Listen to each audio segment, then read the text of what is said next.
Hey guys, Fox here. I just wanted to do a quick pickup video with you guys. I haven't done a regular episode in quite a while because I was doing that project with the top 10 RPG battle themes. I hope you guys enjoyed that.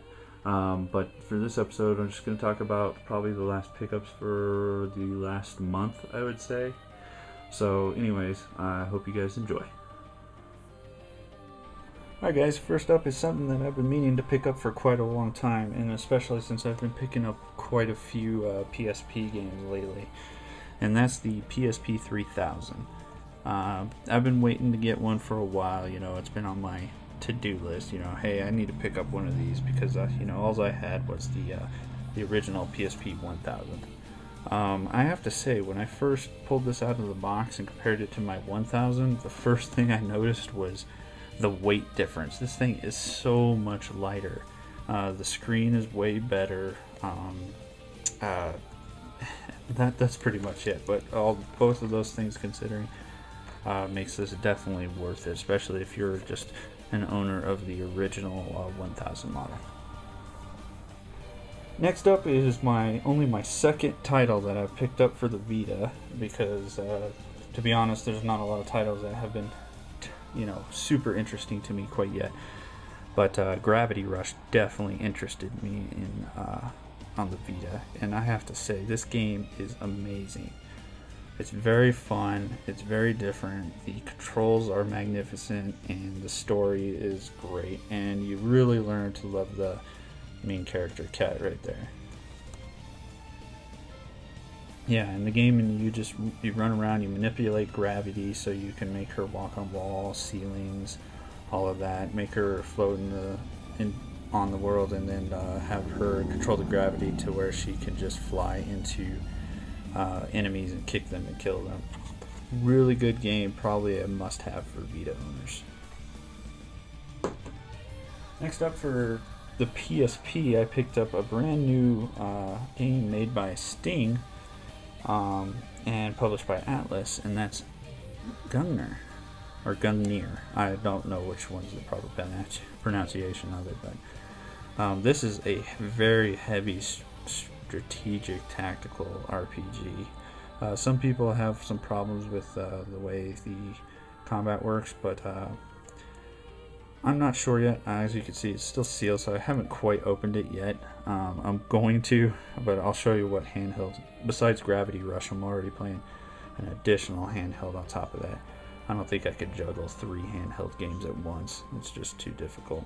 But I've seen many reviews of this game. Some people are really loving it. The artwork's amazing, and it just feels real complete. Looking forward to starting this. Next up is the other handheld that I'm currently playing, and it's on the DS, and that's Pokemon Conquest. I really like the idea of this game. I mean, I love the Pokemon series altogether, but sometimes you get tired because essentially it is the same game. They don't really change a whole lot with all the Pokemon games, but this one is a tactical RPG with Pokemon. And to be honest, it's quite fun. And the overworld map made me really think about, reminded me of Dragon Force.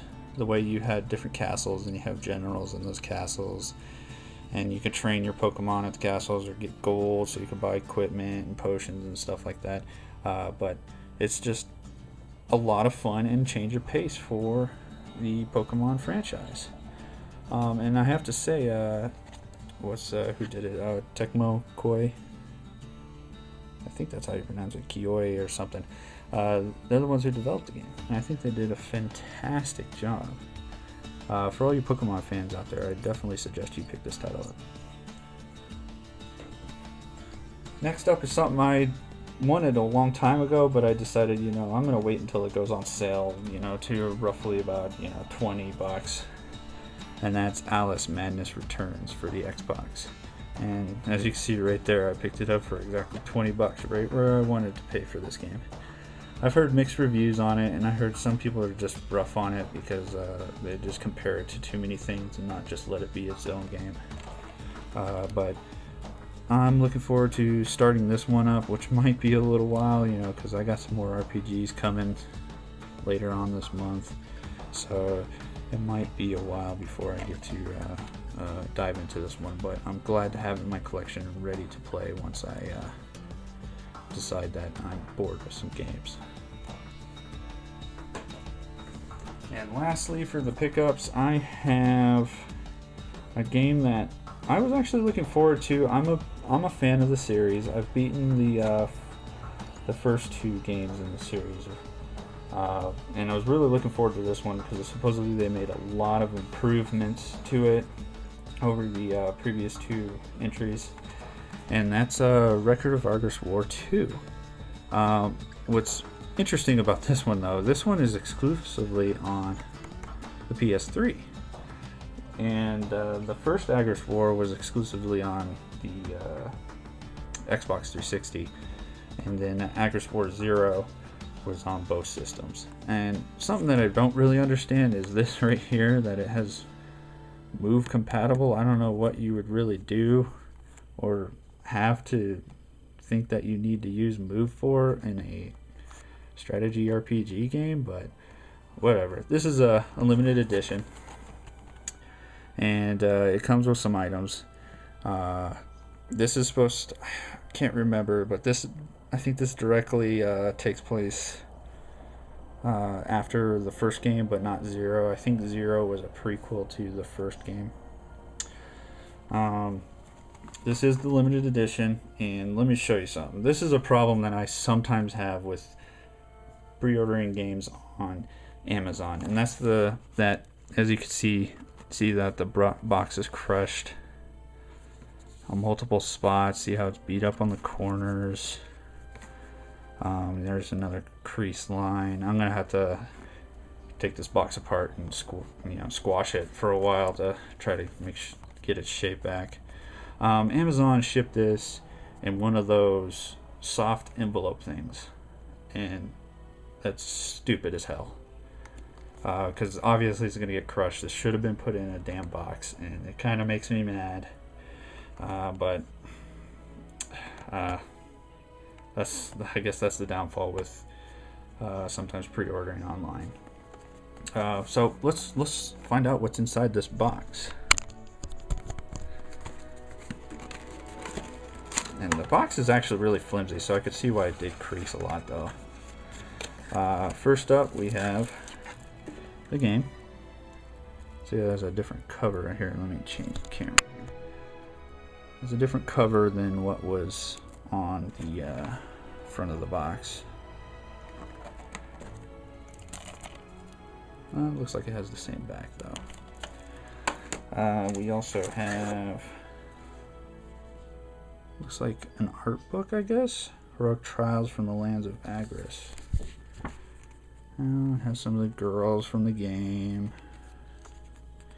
Of course, the sexual innuendos that Agris War usually has on it. Oh, it looks like these are like interviews of the girls, I think. And then, of course, seductive pictures. It looks like that's all that's in here. But for those of you who have played any of the Agris games, you know that they like to poke fun at the whole sexual innuendo type stuff, and jokes about the girls and stuff like that. So yeah, these are all seductive looking pictures, more interviews of the different ladies. But it's not a bad little anyway, for those of you who don't approve of that kind of stuff, I'm sorry, but I just show what's in there. This looks like a little blow up thing. Different, very different. I can't say that I've had a blow up doll, if you will, of one of the game characters. I mean, it doesn't look that great, and it looks pretty cheap, but hey, it's different. Give it to him for throwing that in. I mean, after all, the price of this collector's edition or limited edition was only $60. So I mean, I can't complain with all these extras. I'm not sure what this is. It says a wonderful towel experience, whatever that means. It's very hard, looks condensed, and I bet if you put it in water, it'll turn into something. Oh, I guess it's a hand towel that's just crushed into this little heart-shaped thing. Interesting. I mean, incredibly different. I mean, you know, most collector's editions will sit there and give you, you know, an art book, maybe a soundtrack CD and stuff like that. But here they give you a hand towel and like a blow-up bath toy. Very cool. Anyways, guys, I hope you enjoyed watching this. I'm Fox, and thanks for watching.